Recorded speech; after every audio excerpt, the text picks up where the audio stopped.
तो फ्रेंड्स, मैं आपको बिजली विभाग का CC it means corresponding clerk और ऐसे स्टोर असिस्टेंट का आपको कटअप बताने जा रहा हूं दोस्तों। और इसका रिजल्ट 1 से 2 दिन में आने वाला है। तो मैं सबसे पहले कटअप बताने से पहले मैं आपको इसका टोटल सीट के बारे में जानकारी शेयर करता हूं। तो टोटल सीट थी इसमें 921 में सीसी का 806 वैकेंसी था दोस्तों, और ऐसे का 115, तो टोटल हो गया 921। तो 921 इट मीन्स बहुत कम वैकेंसी है दोस्तों, और इसका एग्जाम भी हो चुका है और वो कटअप भी आ चुका है दोस्तों। अब स्टूडेंट इसका नॉर्मलाइज और फाइनल रिजल्ट का वेट कर रहे हैं। तो मैं आपकी जानकारी शेयर करना चाहता हूं कि इसमें टोटल 2 लाख फॉर्म अप्लाइड हुए थे फ्रेंड्स, और इसमें जो स्टूडेंट एग्जाम दिए थे, प्रेजेंट हुए थे एग्जाम में 1,30,000। तो 1,30,000 प्रेजेंट हुए थे, और इसका एक मिनिमम क्वालिफिकेशन होती है, क्राइटेरिया भी होती है जो कि पास करने होती है, वो कैटेगरी वाइज। तो मैं आपको कैटेगरी वाइज बताता हूँ।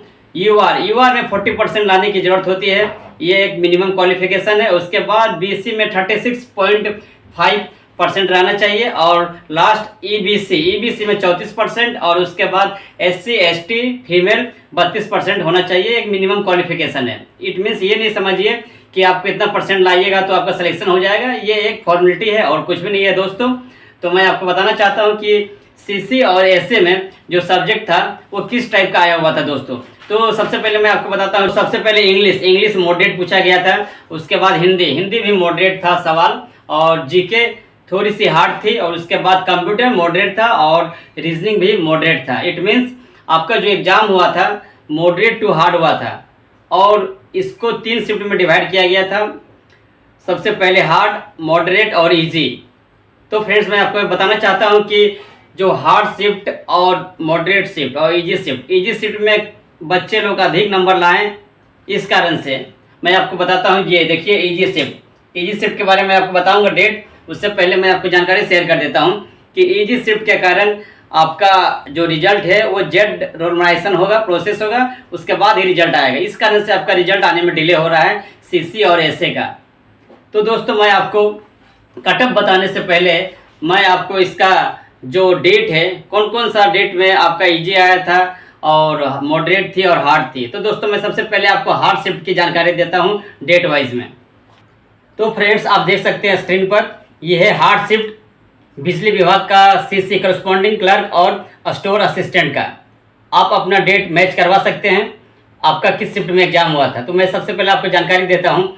जो सबसे पहला जो डेट है हार्ड शिफ्ट में, वो है 20 जून का फर्स्ट शिफ्ट और थर्ड शिफ्ट, ये दोनों हार्ड में काउंट हुआ है दोस्तों। उसके बाद 24 जून का सेकेंड शिफ्ट और थर्ड शिफ्ट, ये भी हार्ड शिफ्ट में काउंट हुआ है दोस्तों। इसमें भी क्वेश्चन थोड़ी सी हार्ड पूछा गया था बिजली विभाग का सीसी और एसए में। और उसके बाद 26 जून का सेकेंड शिफ्ट भी हार्ड था। उसके बाद 27 जून का फर्स्ट और थर्ड शिफ्ट भी हार्ड था दोस्तों। और उसके बाद 30 जून का सेकेंड और थर्ड शिफ्ट, ये जो सारी डाटा है ये शिफ्ट में हार्ड क्वेश्चन पूछा गया था दोस्तों। तो इसमें आपका मिनिमम 6 और मैक्सिमम 8 नंबर इंक्रीज होगा। जैसा कि जेईसी का रिजल्ट में आया था, तो आपका हार्ड शिफ्ट में कंफर्म है कि 6 नंबर मिनिमम और मैक्सिमम 10 नंबर इंक्रीज होगा। डिपेंड करता है कि आपका कितना आप अटेम्प्ट किए थे करेक्ट, उस हिसाब से। तो मैं आपको हार्ड शिफ्ट का जानकारी शेयर कर दिया हूँ दोस्तों। अब मैं आपको मॉडरेट शिफ्ट का जानकारी शेयर कर रहा हूँ, किस डेट में मॉडरेट हुआ था। और मॉडरेट में दोस्तों आपका मिनिमम 3 नंबर इंक्रीज होगा और मैक्सिमम 5 नंबर इंक्रीज होगा। तो मैं आपको अब मॉडरेट शिफ्ट की जानकारी शेयर करता हूँ दोस्तों। तो आप देख सकते हैं यहाँ पे स्क्रीन पे। तो मॉडरेट शिफ्ट का पहला डेट 20 जून का सेकेंड शिफ्ट, ये मॉडरेट शिफ्ट में हुआ था दोस्तों। उसके बाद 22 जून का फर्स्ट और थर्ड शिफ्ट, ये भी मॉडरेट में था। उसके बाद 24 जून का थर्ड शिफ्ट, उसके बाद 25 जून का फर्स्ट शिफ्ट, और 28 जून का थर्ड शिफ्ट हुआ था, और 29 जून का थर्ड शिफ्ट, और लास्ट 30 जून का फर्स्ट शिफ्ट। तो ये सारी डेट में मॉडरेट आया था क्वेश्चन। इसमें आपको मिनिमम 3 से 5 नंबर इंक्रीज होगा, मिनिमम 3 और 5 मैक्सिमम। जेईसी में इंक्रीज हुआ था दोस्तों, इस कारण से मैं आपको बता रहा हूँ, ये कंफर्म है। तो दोस्तों, मैं आपको अब सीसी और एसए का इजी शिफ्ट बता रहा हूँ। इजी शिफ्ट के कारण ही आपका रिजल्ट में डिले हो रहा है और जेड नॉर्मलाइजेशन प्रोसेस हो रहा है, जो कि जिसके कारण ही आपका रिजल्ट डिले हो रहा है, और इसी में ही धांधली हो रही है दोस्तों। तो मैं आपको इजी शिफ्ट का डेट बता रहा हूँ। आप देख सकते हैं इजी शिफ्ट, इसमें आपको मिनिमम 5 नंबर लेस हो सकता है। तो इजी शिफ्ट का पहला डेट है 25 जून। 25 जून का सेकेंड शिफ्ट ये इजी शिफ्ट में आया था। क्वेश्चन बहुत ही इजी आया था दोस्तों, इसमें स्टूडेंट बहुत अधिक स्कोर लाए हुए हैं। उसके बाद 26 जून का थर्ड शिफ्ट, ये भी इजी है। उसके बाद 27 का सेकेंड शिफ्ट और 28 जून का सेकेंड शिफ्ट, उसके बाद 29 जून का सेकेंड शिफ्ट। ये सारी जो डाटा है ये इजी शिफ्ट में है दोस्तों। तो मैंने आपको इजी शिफ्ट, हार्ड शिफ्ट और मॉडरेट शिफ्ट का डेट वाइज बता दिया और कितना नंबर आपका इंक्रीज होगा सीसी और एसए के नॉर्मलाइज कटअप में, और जो आपको जो आंसर आएगा और जो आपका रिजल्ट आएगा उस टाइम। तो आप वेट करें इसका नॉर्मलाइज कटअप का दोस्तों, आपका नंबर इंक्रीज होगा। अगर आपका हार्ड शिफ्ट में है तो 6 से 10 नंबर इंक्रीज हो जाएगी ऑटोमेटिक। तो फ्रेंड्स मैं आपको अब कटअप बता रहा हूँ मेल का, पहले कैटेगरी वाइज में। तो मैं आपको डायरेक्ट कटअप बता रहा हूँ जनरल का। तो इसमें जनरल का यूआर रहेगा मेल में 76 से 80 के बीच में, या एक एक्सपेक्टेड सेफ स्कोर है दोस्तों। उसके बाद बीसी में 71 से 75 तक एक्सपेक्टेड कटअप रहने का प्रोबेबिलिटी है दोस्तों।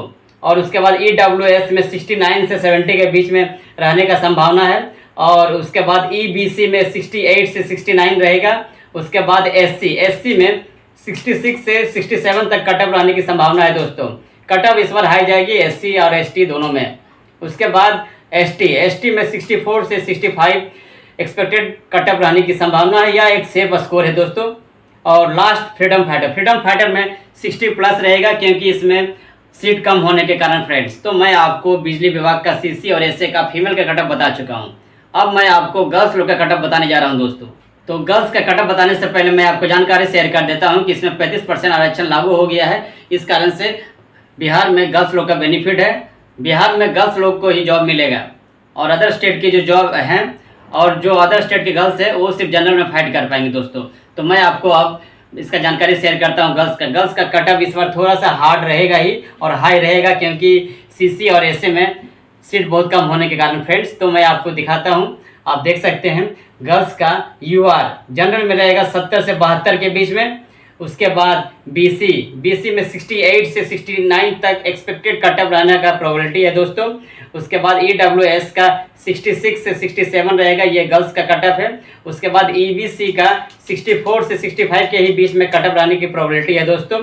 और एसटी में 62 से 63 के बीच में रहेगा, और लास्ट एसटी में 60 से 61 के बीच में रहने की प्रोबेबिलिटी है दोस्तों। तो दोस्तों मैंने आपको सारी जानकारी शेयर कर दिया, और जिनका स्कोर अगर 80 प्लस है तो उनका रिजल्ट कन्फर्म है दोस्तों। आप लोग डीबी का प्रिपरेशन कर दीजिए। अगर आपके डॉक्यूमेंट में कोई भी मिस्टेक है या एरर है तो आप उसे सुधरवा सकते हैं, अभी आपके पास टाइम है। और अगर आपका जो डोमिसाइल है, एनसीएल है, एससी है, एसटी है, जो आपका डॉक्यूमेंट नहीं बना है आप ब्लॉक से बनवा लीजिए और ऑनलाइन अप्लाई कर दीजिए, क्योंकि अभी आपके पास टाइम है। इस कारण से जब आपका प्रोविजनल रिजल्ट आ जाएगा उसके बाद 7 दिन के अंदर आपका नोटिस आ जाएगा, और उसके बाद आपका डॉक्यूमेंट प्रोसीजर शुरू किया जाएगा। तो जिसके कारण आपको टाइम नहीं मिलेगा। और आप समझ सकते हैं कि जो भी आप ब्लॉक से अगर जब काम करवाते हैं डोमिसाइल, एनसीएल वगैरह जो एससी एसटी का कागज बनाते हैं तो उसमें टाइम लगता है। इसलिए अभी आपके पास टाइम है, आप इस टाइम को यूटिलाइज करिए दोस्तों। और अगर मेरा वीडियो अच्छा लगा तो लाइक करें, शेयर करें, सब्सक्राइब